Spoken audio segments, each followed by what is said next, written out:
Okay, good morning, everybody. Even though this week's parsha is Parshas Terumah, I didn't really prepare it on Parshas Terumah, but I prepared it on Mishpatim, which you might have heard of it already. So, but it's always good for review. Okay, it's good for next year. Yeah, ready for next early. Year, review early anyway. It is connected to Terumah because Terumah is about making the Mishkan. And making the Mishkan is about Hashem Shekhinah resting on us. And so, and what is the purpose? It says the whole purpose of Hashem made the whole world is He could rest His Shekhinah upon us. And so that's first through receiving of the Torah, where His Shekhinah was there. And so like the Mishkan is like a Har Sinai experience, where it's the Shekhinah is brought down into the Mishkan. So it is the same in the sense that it's more Shekhinah with us all the time, and we can feel it. It's always there, but we can feel it more. So, so we have the part in between that's Mishpatim, and you say like, why? Let's have the story of Har Sinai. Finish the story of Har Sinai. Go to the Mishkan, and instead we have Mishpatim right in the middle. Okay, which is how it happened. Okay, actually, it's this is based on, by the way, by Rav Yitzchak Breitowitz and Rav Pincus and Nasiv Shalom together. And so he says, first Moshe went up to Har Sinai. They heard the 10 Commandments, or how many they heard, Machlokas if they heard all of them, Machlokas if they only heard 2, Machlokas if they didn't hear the whole 2 and heard only the voice. Okay, there's all different Machlokas of what they actually heard. There's always like the Medrash or the story that goes on for years. Like one of those stories is the one that sticks with us, but really it's a machlokas of what they really heard. But we like to go with the one that they heard the first 2. Okay, whatever. But it's really not for sure. It's a maybe they heard all 10. Okay, it's a whole machlokas, and it's just, you should all know, the 10 Commandments does not look like this. It's really, I was shocked. I was so shocked. I got to sit down. No, it was 2 cubes. It's 2 cubes. It's not this. This is coming from outside sources, this thing, okay? It's really 2 cubes, and there's a whole question of how it's even written. Big machlokas of how many are written on 1, how many are written on 2. Some say it's written 10 commandments on all of them, some say on all sides of the cubes, on both cubes. What's so nice for cubes on the text is the luchot, which is...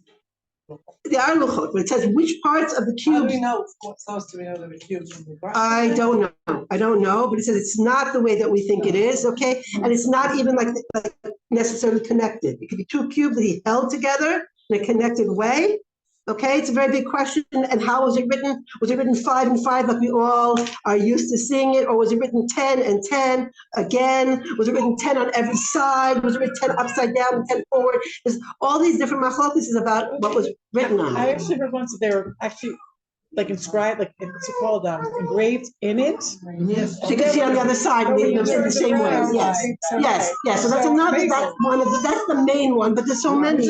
And the floating letter. And the floating letters. There's so many different things. Now, was the script Ashkenazi or the script is the same. That's how they said it. No, that is a serious machlokas. That's also a machlokas. Right. Whether it's a shurit right. Or the other script. All different kinds of stuff. Also, what did they get and how did it happen and what's the whole story?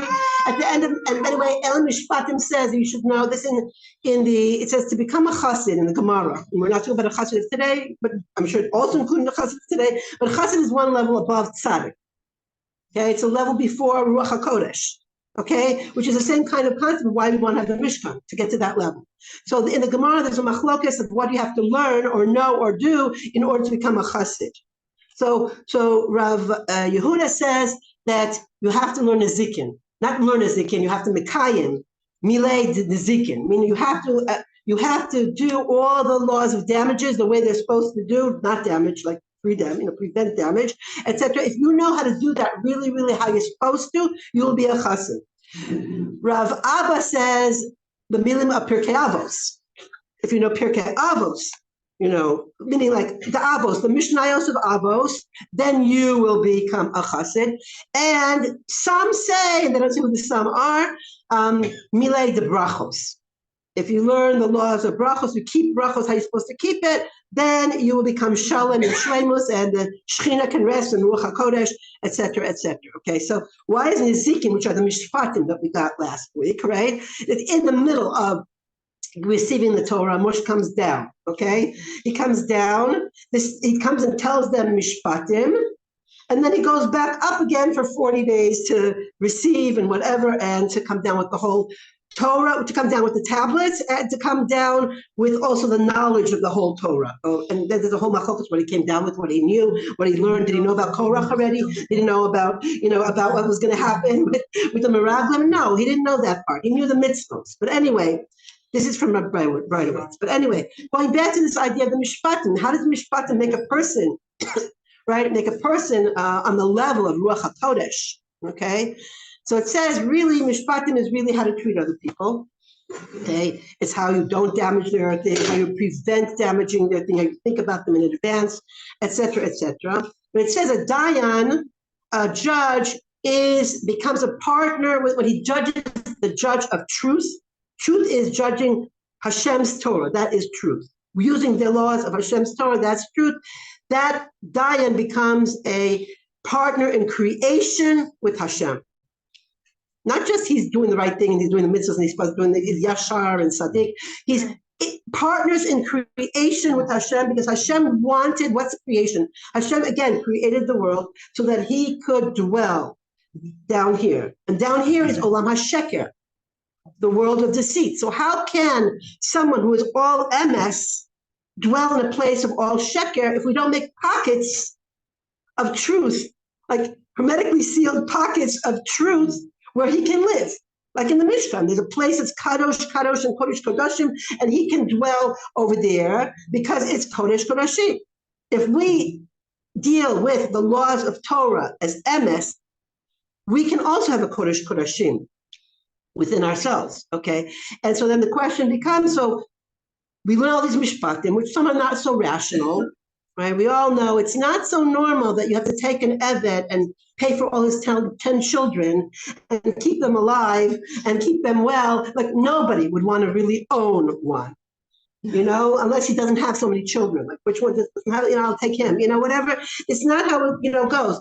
There's an interesting here, and I want to say something else about it before we go on, is also the Nasa B'Nishma that we all know happens in Mishpatim, after Mishpatim, not before reception of the Torah. Okay, it's a machlokes. Also, and there's a machlokes when this Nasa B'Nishma happened. Now, to me, I had to sit down for this again, because your whole life you learned that before you got the Torah, Hashem asked this nation and that nation, and we said Nasa B'Nishma, and this happens after the Torah. All right, machlokes. We'll go with Rashi. Rashi says it happens before. Okay, Ramban likes everything in chronological order, and it happens after. So the Ramban, according to Ramban, this happened afterwards. Okay, but so the question is, but there's two. But Nasa B'Nishma is written after Mishpatim. It's written in the Torah. And before the Torah, it's written before in Yitro. It's written Ve'anu kol ha'amam yachdav, together. Ve'amru kol asher diber Hashem na'aseh. We will do. Where's that B'Nishma part? We will do it, okay? The Nasa B'Nishma is afterwards here in Mishpatim. Vayikach sefer habrit vayikra be'aznei ha'am ve'amru kol asher diber Hashem na'aseh B'Nishma. But how does it make sense if it's after? That's right. So then it's a machlokes, okay? So we want to know which one really happened, right? And so Rav Breitowitz brings in this thing. He says the same thing with the creation of man. Creation of man, Adam, is both of us, man and woman, were born. Then there's a new story, the second story of how we were born, right? That the woman comes only afterwards, after he goes to sleep and the whole business. So which one is it? And as Rabbi Breitowitz says, it doesn't matter. But it matters to me. It doesn't matter. Why? Because the whole idea is which spiritual lessons the Torah wants us to learn. They want us to learn certain spiritual lessons from the first story and certain spiritual lessons from the second story. And it's not about facts per se, okay? So the same thing here. It doesn't really matter if they said Nasa v'nishma before or after, okay? It does matter that we should think they said Nasa v'nishma before, or they said Nasa before. And what's the difference? Now, this is very, very beautiful. So Rav Brian, I'm going to go a little bit over. The Nasa, he said, a little bit. No, I have so many two things to say. It's good. Go ahead. So he says, when it says, the Torah is supposed to perfect every part of our limbs, right? And we can't keep. We all know that so many times we said that we can't keep all the mitzvahs. Can only keep if we keep it all together. But we can't even keep if we keep it all together because there's the Beis HaMikdash stuff. So even though we're now, here all together, and if we all love each other, it says if we have avas, avas kamocha, then we are all joined together. So they keep and I keep this and they keep that. Men keep this, women keep that, Kohanim keep this, we keep that. Okay, so we all keep it together. But what happened? We don't keep some of the stuff now. So he said when we are in unity, it goes vertically and horizontally, meaning all the neshamas were before. Also, we unite with all the neshamas before and after, and we unite with also the neshamas of our time. So it goes this way and that way. So if we unite with Avas Am Yisrael, then we get all the merits of all Am Yisrael, all generations, and we unite all together. So he said that is the Na'aseh. It says when we say in Nasa, it says Vayanu Kulam Yachdav, together. They said Nasa. When we are together, then we can keep Na'aseh at all the mitzvos. But when it doesn't say Yachdav, then it's Nasa v'nishma. And what's not Yachdav, Nasa v'nishma? When we're a little bit not so together, it says you have to learn all the mitzvos. You have to learn all the Torah as if you were keeping it, even though you can't keep it. So the Chavetz Chaim wrote a perush on Torah's Kohanim in his time, and people asked him, why are you writing Torah's Kohanim? We don't have a Beis HaMikdash.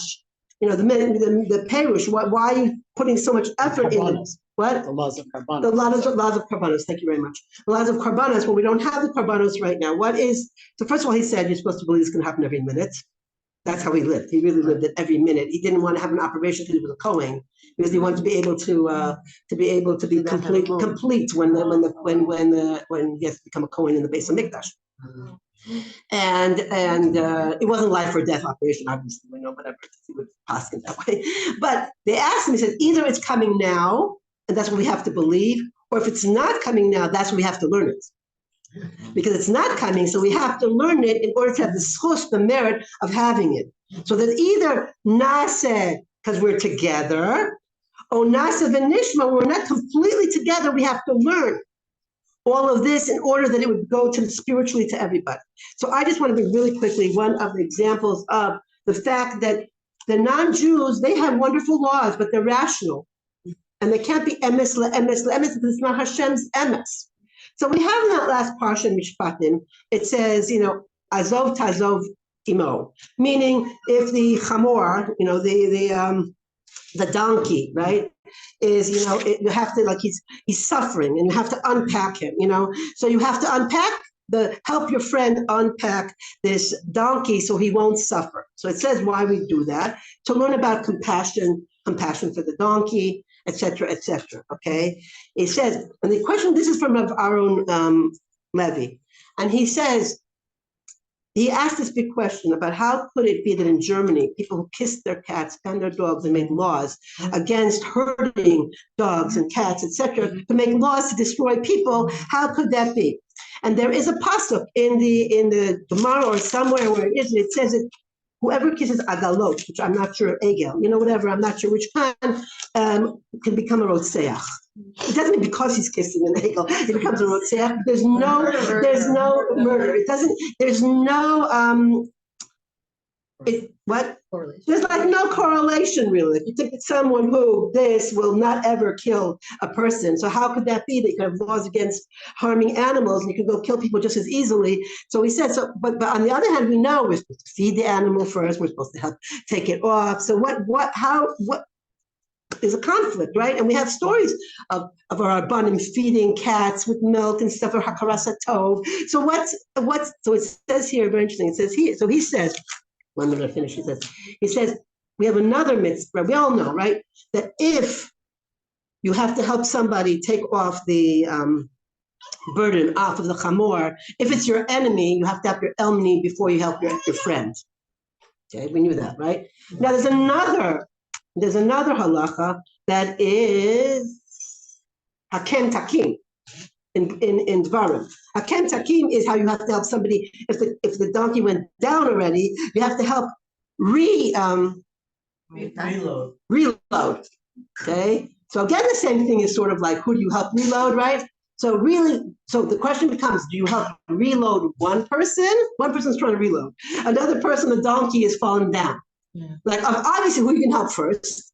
The one that's falling down, because we talked about compassion, right? So that's what you do first. The one who is falling down, you help, except if the one who you have to reload is your enemy and this is your friend. So it says, wait a minute. Is it about the compassion for the donkey?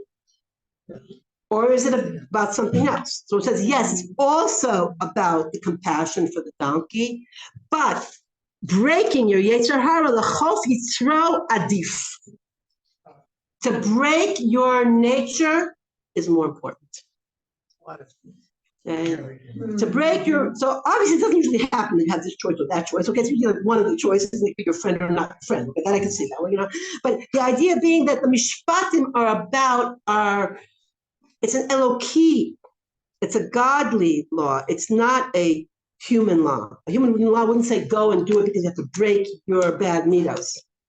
So it says that's why people in Germany become killers, even though they love their dogs, because they are not also trying to break their nature at the same time. People who are breaking their nature, of course, should be kind and wonderful to animals. But they have to know which one is the one that is the main ingredient is breaking your nature. Breaking your nature is what brings God into your Mishkan. Wow. The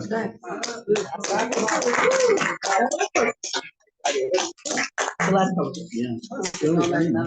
That was Rabbi Okay. All right, so we've been, yes, I'll stand over here.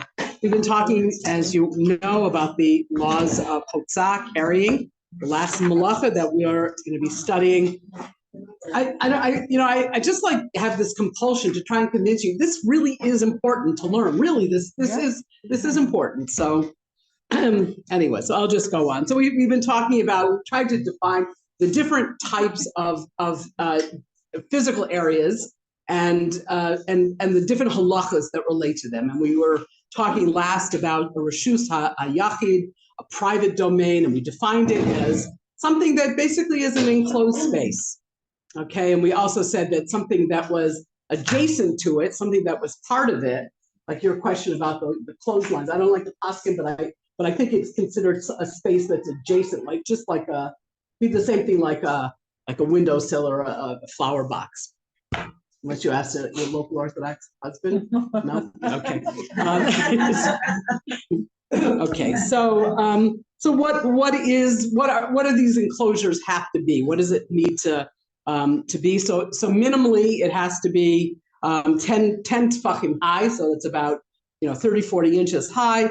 It has to touch the ground, and it has to be strong enough to stay standing with a strong wind. Can't be blown over.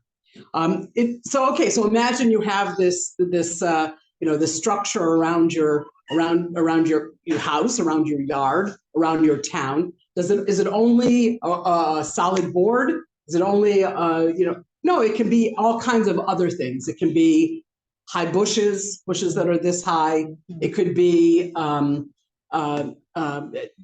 fence that might have what do you call it? The chain link fence. It could be a moat. That's what I think we should build all over. There's a little moats, with it has to be 10 fucking deep. But which anyways, I think the alligators need that to be comfortable. So we're just gonna build it. What are you talking about? The roof itself? I'm talking about it. Yeah, I skipped a piece because really what is an eruv? An eruv is a reshusa yachid.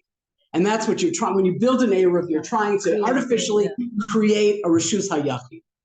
Now, it's actually not the correct term. It's really not, eruv is not the right word. Eruv really means it means a joining together. So it's like we make an eruv tavshilin, right? When Yantiv and Shabbos come together, so you make this joining of food, you have there are three examples. One's an eruv tanchunin. If you go beyond, you want to extend the border of a town. Well, okay, so when you're making an eruv to connect chatzerot, the different courtyards, so you also need to you take matzah and you say certain things and you create this eruv. But with the common term that everybody uses is an eruv, but really the correct term is tzurat haPesach or tzurat haPesach. Okay, so as I said, there are different structures, different things that will create like this. The sort of the clearest form of an eruv would be, an enclosed house, right? Everything's closed. There's no questions about it, right? 4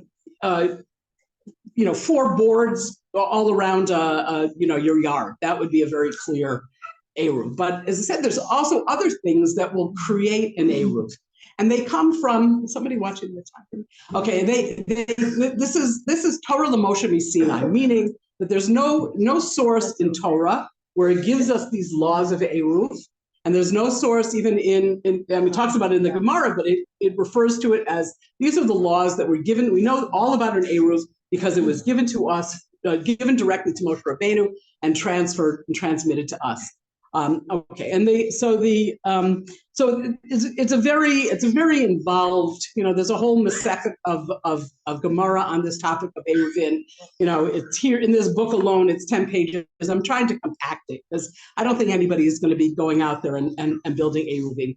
But the main thing, the main idea is that you're trying to create either there is some kind of physical boundary, like such as bushes. On the way here, I was, like a hill is considered, an incline is considered a kosher part of an eruv. Well, but, so walking from Aliyah Bet up to the Saraya, it's a hill, but it's not enough of a hill. It would not constitute. But if you look on the side, you can see where I walked this morning, because if you look on the side near the parking lot that goes in, and basically it's underneath the Saraya, there's a sheer wall. And that is, you can see very clearly, this is a wall, this is a boundary. So it depends on the angle. But what's commonly done in most places is they kind of take a combination of different structures, and wherever there is no natural structure, I mean, it could even be, like a big garbage bin, but wherever there's no natural structure, then they create it, and they create this tzuras hapetach, meaning something that's similar to, gives the appearance of an opening, gives the appearance of a door, which usually is a pole with a string connected at the top, not in the middle, not 5 inches down. Has to be like you could see them if you like when you when you drive into Tzfat, if you could see them along the road where it's a pole and there's like a little thing on the top and the string is attached there.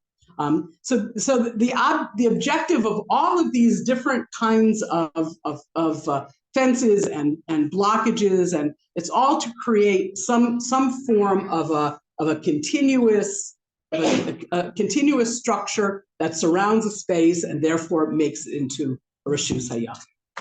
Okay, I think that is it, and that is all. Yes. So why is it called tzurat haPesach?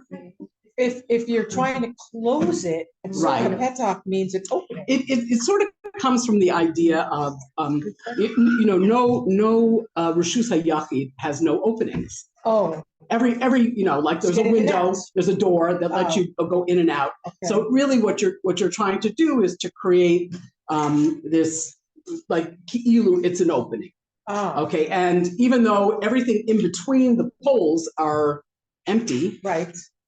according to, Torah Moshe Sinai, that is considered to be a wall. A It's wall considered to be a demarcation. So, Got it.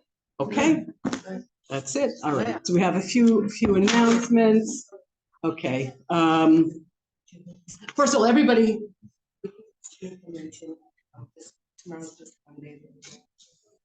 Yeah. Yes. Okay. Okay. So everybody knows we've been collecting money every week for bringing Shabbos food to the soldiers. So now we have a can. So if you could put money, whatever you can donate goes to, there are many different efforts that are going on to be able to do that, but this is the one that we've decided to support, and they're feeding about 1,000, they're creating about 1,000 meals a week for about 500 soldiers. So if you can contribute. Also this week we have the I guess the honor of hosting some soldiers for breakfast tomorrow.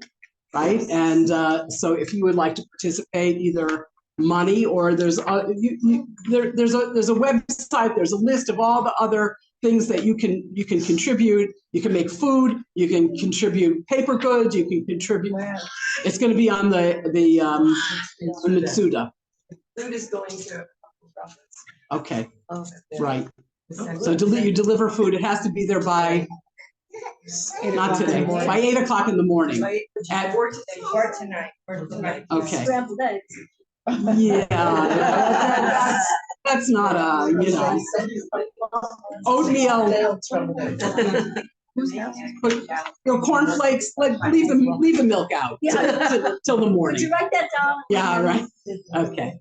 All right. Just also would like to, if anybody is unsure what class they want to go to during the day, please talk to me.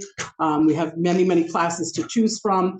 This week is the final class of Rabbi Gutman's series on being the Jew as creator and creation. So that's at 12:30. Okay, Ma'od. Okay, dues. Okay, you can either pay, as Karen is demonstrating. Okay,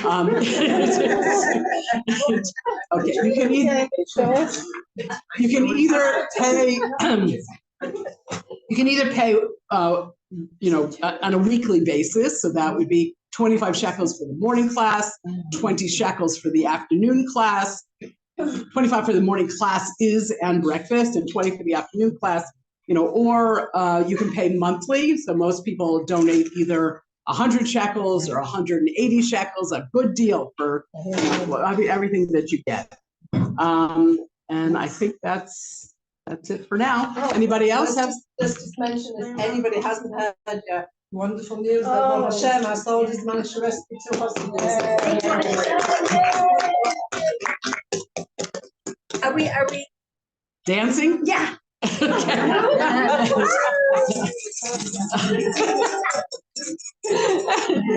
Bring her tambourine with her at all times. That is prepared. As your namesake, Miriam. Yes. Wait, Leah Rockwell has an announcement. Go ahead. Oh, so, okay, I want to spend Shabbat in Tzfat, the experience. I'm going away next weekend, next week, sorry. And so I was hoping this weekend. So if anybody has a room or. She wants to move here. I have a cow. So if anyone can. How it works. If you won't find anything more attractive, I have a cow. Sippy. And it's a good. Sippy. And you also want to know where the shoes are. Yes, I don't know any of the Somebody can kind of show shows. her around. If she just has a place to sleep, but she doesn't know the whole city, then she doesn't know. Oh, where to go? Yeah,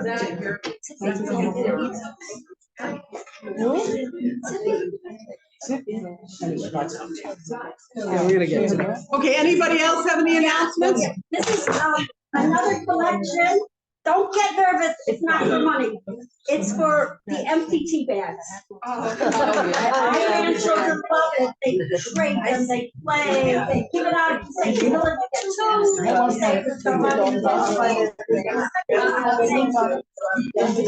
Okay. Okay. Oh, it's Purple Day. Yeah, what do you know? Yeah. Oh.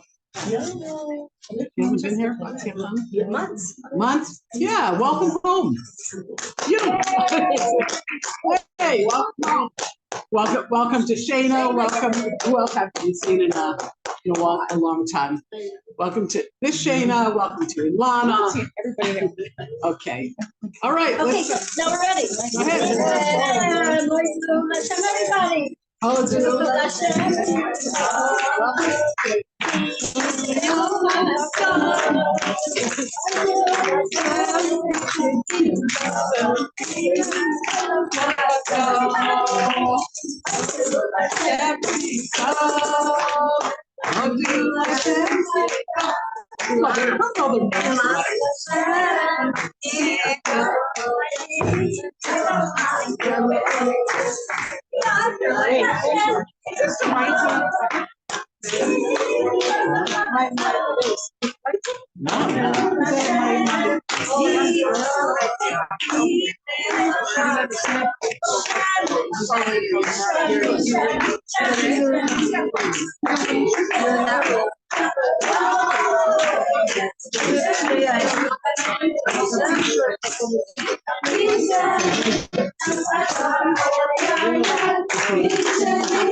The popcorn started popping. Let's get all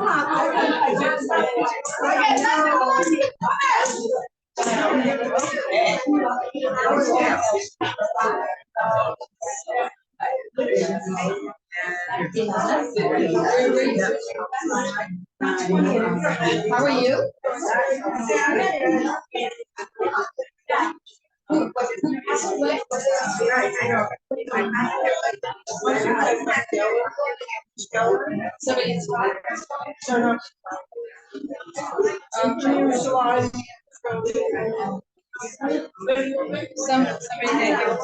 I know him like.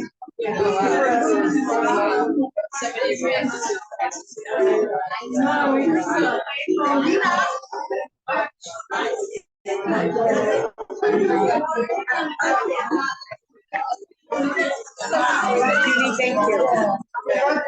This is for yeah. No. Yeah, I'm not like yeah. I'm just like people were signing up. Thank you so much.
Everybody want to go to class?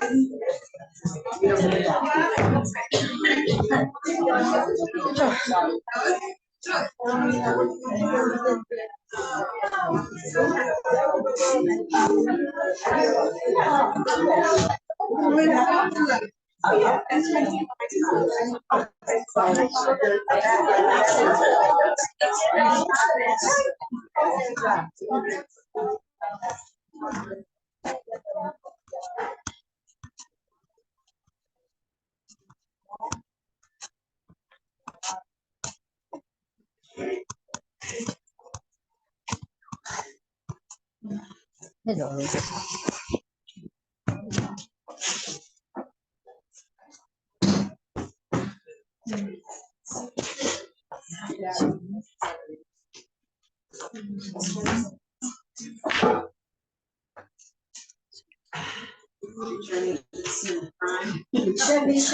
Who's 30? Huh? Don't tell you.